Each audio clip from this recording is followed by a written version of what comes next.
Bienvenido a Alrededor de la Fogata. En este espacio nos acercamos a los libros sin prisa, para escucharlos como se escuchan las historias cuando el ruido se apaga. La obra que tienes delante es una novela histórica que se adentra en el corazón del mundo mexica, en sus creencias, su poder y los acontecimientos que dieron forma a un imperio. A través de sus personajes y de una época marcada por la grandeza y el conflicto, este libro nos invita a mirar el pasado con atención y a dejar que la historia hable por sí misma. Capítulo 14. Construyendo un imperio. En el año 13 Pedernal, a consecuencias de una pulmonía fulminante murió Itzcoatl, rey de los Tenocas. Al ascender al trono contaba 47 años de edad y 60 al ocurrir su fallecimiento. Durante su reinado, iniciado bajo las más adversas circunstancias, habían tenido lugar los trascendentales acontecimientos que transformaran a un pueblo sojuzgado y vasallo, en el poderoso reino que con ánimo resuelto intentaba unificar al mundo entero bajo su dominio. Poseedor de una personalidad desprovista de ambiciones de poder, Itzcoatl había obtenido su alta investidura como resultado de una acertada determinación de Tlacaelel, que con certera visión, descubriera en él al sujeto indicado para impedir el estallido de la lucha fratricida que amenazaba escindir al pueblo azteca en los momentos en que más se requería la unidad de todos sus componentes. Itzcoatl había sabido desempeñar su difícil cargo con señorío, serenidad y prudencia. Su habilidad para lograr conciliar los más opuestos intereses era ya legendaria, como lo era también su imparcialidad para impartir justicia. El afectuoso recuerdo que del extinto monarca conservaría siempre el pueblo tenochca constituía el mejor homenaje a su memoria. En vista de la forma del todo favorable a sus proyectos en que venían desarrollándose los acontecimientos, Tlacaelel juzgó que había llegado la tan esperada oportunidad de llevar a cabo el restablecimiento del poder imperial. La decisión de Tlacaelel implicaba, antes que nada, la designación de la persona en quien habría de recaer la responsabilidad de ostentar el cargo de emperador. En virtud de que el azteca entre los aztecas mantenía inalterable el criterio de que a su condición de portador del emblema sagrado no debía agregarse la de emperador, pues la acumulación extrema de poder había demostrado ser nefasta a juzgar por lo ocurrido en el Segundo Imperio Tolteca, no quedaba sino una sola persona capaz de sobrellevar con la debida dignidad tan elevado cargo. Moctezuma, el flechador del cielo. Las ceremonias tendientes a formalizar el restablecimiento del imperio revistieron una particular solemnidad y culminaron con la entrega que de los símbolos del poder imperial, penacho de plumas de quetzal adornado con diadema de oro y turquesas, largo manto verde y cetro en forma de serpiente emplumada, hizo Tlacaelel a Moctezuma. Una vez concluidos los festejos de la coronación, numerosas delegaciones de embajadores tenocas se encaminaron a las más apartadas regiones para difundir por doquier idéntico mensaje. A partir de aquel momento solo existía un solo gobierno legítimo sobre la tierra y este era el representado por las autoridades imperiales. Así pues, cualquiera que se ostentase como gobernante debería manifestar de inmediato su voluntad de acatar el poderío azteca o de lo contrario sería considerado como un rebelde. Los tenocas no eran tan ingenuos como para suponer que la transmisión de un simple mensaje bastaba para garantizar el general acatamiento a sus designios, pero confiaban en que a resultas de la actuación de sus embajadores se producirían dos consecuencias favorables a sus intereses. La primera de ellas era la de que muchos gobernantes que hasta entonces se habían mantenido indecisos entre hacer frente a la creciente hegemonía de Tenochtitlan o procurar avenirse a su mandato, terminarían por inclinarse hacia esta última alternativa, y la segunda, que aun en los casos de aquellos que habían optado con ánimo resuelto por combatir la expansión azteca, al saber que luchaban en contra de un imperio que se ostentaba como el único legítimo depositario de la autoridad, verían debilitada su voluntad de resistencia en las futuras contiendas. Muy pronto las actividades diplomáticas que tenían lugar en Tenochtitlan se incrementaron al máximo. Numerosos reinos que aún conservaban su independencia, pero que se hallaban en lugares cercanos a los territorios que integraban el dominio azteca, enviaron representantes con la doble misión de patentizar su obediencia a los dictados tenocas y de negociar las mejores condiciones posibles en que habría de efectuarse su incorporación al imperio. Por el contrario, de lejanos lugares retornaban embajadores portando las firmes negativas expresadas por diversos reinos a los designios de predominio universal de los tenocas. Una larga serie de campañas militares, tendientes a someter poblaciones cada vez más distantes, comenzaron a desarrollarse con resultados siempre favorables a las armas imperiales. Las reformas introducidas en materia de educación comenzaban ya a dar sus primeros frutos. En los centros de enseñanza se estaban formando seres dotados de una diferente y superior personalidad, poseedores de una firme voluntad y de un recio carácter, sinceramente interesados en dedicar su vida entera a la consecución de los más elevados ideales. La aplicación intensiva y generalizada de los antiguos métodos de enseñanza producía una vez más magníficos resultados. 19. Guiado por el propósito de proporcionar al naciente imperio una sólida estructura, Tlacaelel decidió llevar a cabo el restablecimiento de la antigua orden de los caballeros águilas y caballeros tigres. Esta orden había sido en el pasado la base de sustentación de toda la organización social y política de los dos imperios toltecas, y el portador del emblema sagrado deseaba que, en igual forma, constituyese la columna vertebral de la nueva sociedad azteca. Los requisitos para ingresar como aspirante en la orden de los caballeros águilas y caballeros tigres eran de muy variada índole. En primer término, se requería haber concluido en forma destacada los estudios que se impartían en algunas de las instituciones de enseñanza superior. En segundo lugar, era preciso haber participado como guerrero en por lo menos 3 campañas militares y haber dado muestras de una gran valentía. Finalmente, se necesitaba la aprobación de las autoridades del Calpulli, en cuya localidad se habitaba, las cuales debían avalar la buena conducta del solicitante y atestiguar que se trataba de una persona caracterizada por un manifiesto interés hacia los problemas de su comunidad. Al ingresar como aspirantes en la orden, los jóvenes abandonaban sus hogares y se trasladaban a residencias especiales en donde iniciaban un periodo de aprendizaje que habría de prolongarse a lo largo de 5 años. Durante dicho periodo, además de fortalecer su cuerpo y su espíritu a través de una rigurosa disciplina, comenzaban a ponerse en contacto con el nivel más elevado de las antiguas enseñanzas. Profundos conocimientos sobre lectura e interpretación de códices y muchas otras materias más eran impartidos en forma intensiva en las escuelas de la orden. Teogonía, matemáticas, astronomía, botánica, el alto grado de dificultad, tanto de los estudios que realizaban como de las disciplinas a que tenían que ajustarse, hacía que el número de aspirantes se fuese reduciendo considerablemente en el transcurso de los 5 años que duraba la instrucción. Al concluir esta venía un periodo de pruebas, durante el cual los aspirantes tenían que dar muestras de su capacidad de mando, dirigiendo un regular número de tropas en diferentes combates, y de su habilidad para aplicar en beneficio de su comunidad los conocimientos adquiridos. Una vez finalizado este periodo, los aspirantes que habían logrado salvar satisfactoriamente todos los obstáculos eran admitidos como miembros de la orden, otorgándoseles en una impresionante ceremonia el grado de caballeros tigres. El otorgamiento del grado de caballero tigre no constituía tan solo una especie de reconocimiento al hecho de que una persona había alcanzado una amplia cultura y un pleno dominio sobre sí mismo, sino que fundamentalmente representaba la aceptación de un compromiso ante la sociedad, en virtud del cual los nuevos integrantes de la orden se obligaban a dedicar todo su esfuerzo, conocimiento y entusiasmo a la tarea de lograr el mejoramiento de la colectividad. Una vez adquirida la alta distinción y el compromiso que entrañaba su designación, los recién nombrados caballeros tigres podían escoger libremente entre las 2 opciones que ante ellos se presentaban.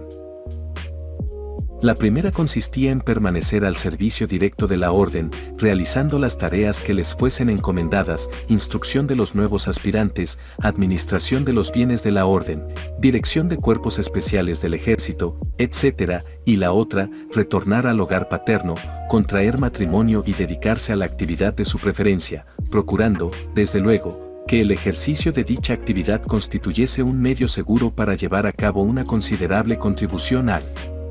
mejoramiento de su comunidad. Con la obtención del grado de caballero tigre se otorgaba al mismo tiempo la calidad de aspirante a caballero águila. Así como el caballero tigre era la representación del ser que es ya dueño de sí mismo y que se halla al servicio de sus semejantes, el caballero águila simbolizaba la conquista de la más elevada de las aspiraciones humanas: la superación del nivel ordinario de conciencia y la obtención de una alta espiritualidad. No existían, y no podía ser de otra forma, reglas fijas para el logro de tan alto objetivo. Aun cuando los principales esfuerzos de la orden estaban dirigidos a prestar a sus miembros la máxima ayuda posible, alentándolos en su empeño y proporcionándoles los valiosos conocimientos de que era depositaría, la realización interior que se requería para llegar a ser un caballero águila era resultado de un esfuerzo puramente personal, alcanzable a través de muy diferentes caminos que cada aspirante debía escoger y recorrer por sí mismo, hasta lograr, merced a una larga ascesis purificadora, una supremacía espiritual a tal grado evidente que llevase a la orden a reconocer en él a un ser que había logrado realizar el ideal contenido en el más venerable de los símbolos náhuatl. El águila, expresión del espíritu, había triunfado sobre la serpiente, representación de la materia. 20. Los nuevos grupos que día con día surgían y se desarrollaban en el seno de la sociedad azteca tendían en forma natural a vertebrarla y jerarquizarla.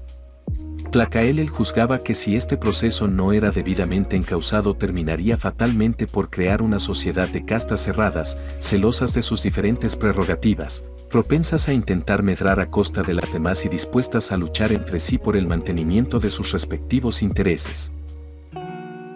La importante función que la recién restablecida Orden de los Caballeros Águilas y Caballeros Tigres estaba llamada a realizar requería, por lo tanto, el desempeño de múltiples y complejas tareas, siendo una de ellas la de convertirse en la directora de la transformación social que estaba teniendo lugar en el pueblo Tenochca y en guiar dicha transformación en tal forma que ésta se tradujese siempre en beneficio de toda la colectividad y no solo de un pequeño grupo. El hecho de que los caballeros águilas y tigres, que en poco tiempo habrían de ocupar todos los cargos de importancia en el imperio, obtuviesen su grado no por haberlo heredado de sus padres ni por poseer mayores recursos económicos, sino atendiendo exclusivamente a sus relevantes cualidades personales, garantizaba a un mismo tiempo que la conducción de los destinos del imperio se hallaban en buenas manos y que el procedimiento adoptado para determinar la movilidad en el organismo social era el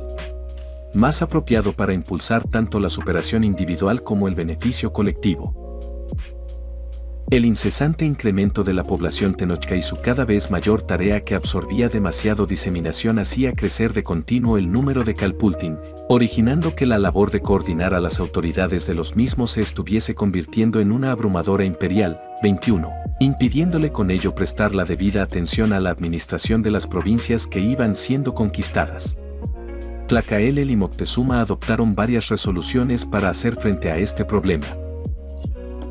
Se creó un organismo intermedio entre el Consejo y los Calpultin, integrado por los dirigentes de estos últimos y dotado de las atribuciones necesarias para poder llevar a cabo la mencionada coordinación y para designar a 3 de los 6 miembros que integraban el Consejo Imperial.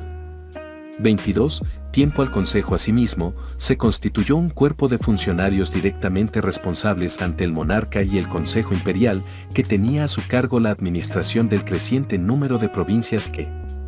iban pasando a formar parte del imperio.